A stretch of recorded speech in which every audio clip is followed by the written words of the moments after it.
देव भगवान की जय। प्यारे कृष्ण कन्हैया लाल की जय। परम पूज्य श्री उड़िया बाबा जी के संस्मरण।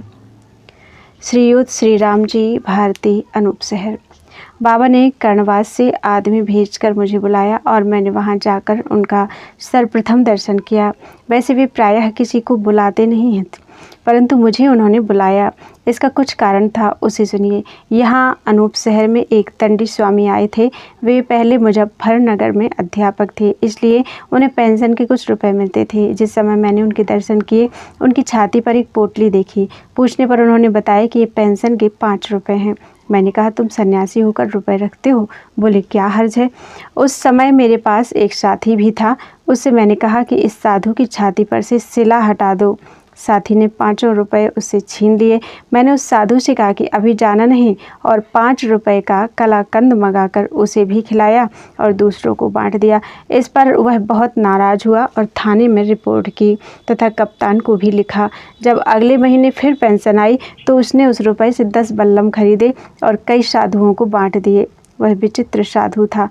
वह जब कर्णवास में श्री उड़िया बाबा जी के पास पहुंचा तो एक बल्लम उन्हें भी दिया और कहा कि एक दुष्ट पैदा हो गया है, उसे मारना है। बाबा ने पूछा कि वह कौन है, तो बतलाया उसका नाम श्री राम है।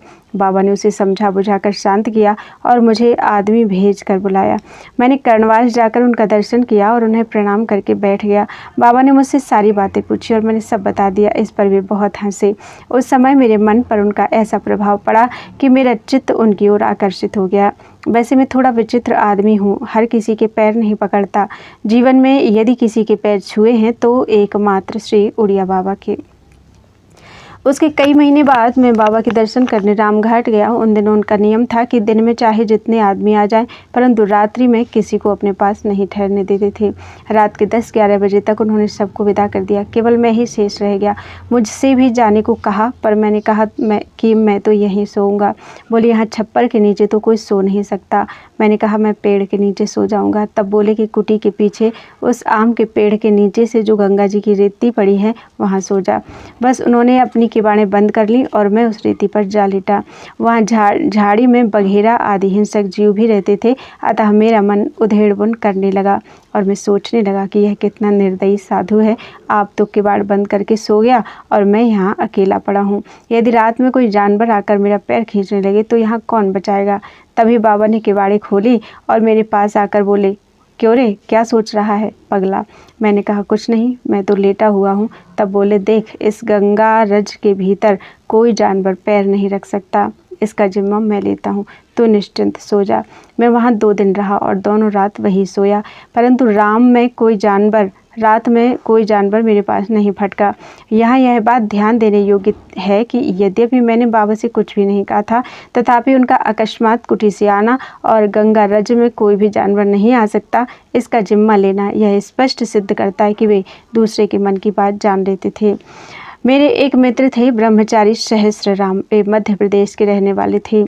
ब्रह्मचारी प्रभुदत्त, ब्रह्मचारी इंद्र और ब्रह्मचारी सहस्र राम ने अपना रक्त निकालकर लिखा था कि हम आजीवन देश की सेवा करेंगे। ये तीनों ही काशी से बद्रीनारायण की पैदल यात्रा के लिए चले थे। इनमें से ब्रह्मचारी सहस्र राम यहाँ अनूप शहर में आकर रुक गए और कांग्रेस में काम करने लगे। इससे मेरी उनसे मित्रता हो गई और धीरे धीरे बाबा से भी उनका संबंध हो गया। ब्रह्मचारी सहस्र राम थे बड़े विचित्र पुरुष। एक दिन रात्रि के 10-11 बजे हम दोनों बाबा की चरण सेवा कर रहे थे। उस समय बाबा प्रसन्न चित्त बैठे थे। तभी ब्रह्मचारी जी ने उनसे प्रार्थना की, यदि आप मुझ पर प्रसन्न हैं तो यहाँ आशीर्वाद दीजिए कि मैं आकर मैं आजीवन दरिद्र और भूखा रहूं। बाबा ने कहा, अरे भैया, ऐसी बात तुम क्यों करते हो।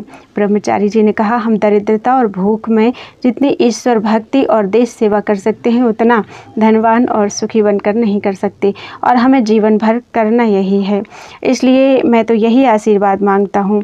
बाबा ने कह दिया, अच्छा भैया, तेरी जैसी इच्छा। उसके बाद जब तक वे जीवित रहे तब तक उनकी ऐसी दशा रही कि महीने में 4-6 फाके अवश्य हो जाते थे। एक बार थोड़ा सा सामान मैंने उनके यहाँ भेज दिया तो मुझ पर बहुत बिगड़े थे। यूँ दोनों आदमी भी बड़े अच्छे थे। जब सन 1930 के कांग्रेस आंदोलन में मैं जेल में था, वहाँ जितेंद्र नाथ लाहिड़ी के, जिन्हें काकोरी केस में फांसी की सज़ा हुई थी, बड़े भाई मेरे साथ रहते थे।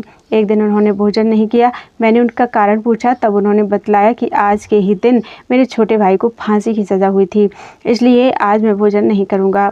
बातचीत के प्रसंग में उन्होंने बताया कि उड़ीसा प्रांत के एक ब्रह्मचारी, जिनके दांत आगे को निकले हुए थे, जो जटा बढ़ाए रखते और हाथ में त्रिशूल रखते थे, हमारे घर पर रहते थे। वे हमारे भाई के साथ देश के स्वाधीनता संग्राम में भी भाग लेते थे। जब जेल से आकर मैंने बाबा से पूछा तो उन्होंने स्वीकार किया। बंग विच्छेद के राष्ट्रीय संग्राम में देश सेवकों के दो दल बन गए थे। एक तो वे जिनका विश्वास हिंसा द्वारा अंग्रेजों को भगाने में था, और दूसरे वे जो भजन साधन और अनुष्ठान द्वारा उन्हें भगाने के पक्ष में थे। बाबा इन दूसरे दल वालों में ही थे। एक बार उन्होंने मुझसे कहा था कि मैं कुछ दिन अरविंद बाबू के साथ भी रहा था। इसी से सीआईडी विभाग के उच्च ऑफिसर यह पता लगाने के लिए कि देश की स्वतंत्रता के लिए वे कितना सक्रिय भाग लेते हैं, उनके पास आया करते थे। बोलो वृंदावन बिहारी लाल की जय। त्वदीयमस्तु गोविंद तुभ्यमेव समर्पये तेन त्वदङ्घ्रिकमले रतिं मे यच्छ शाश्वतीम्।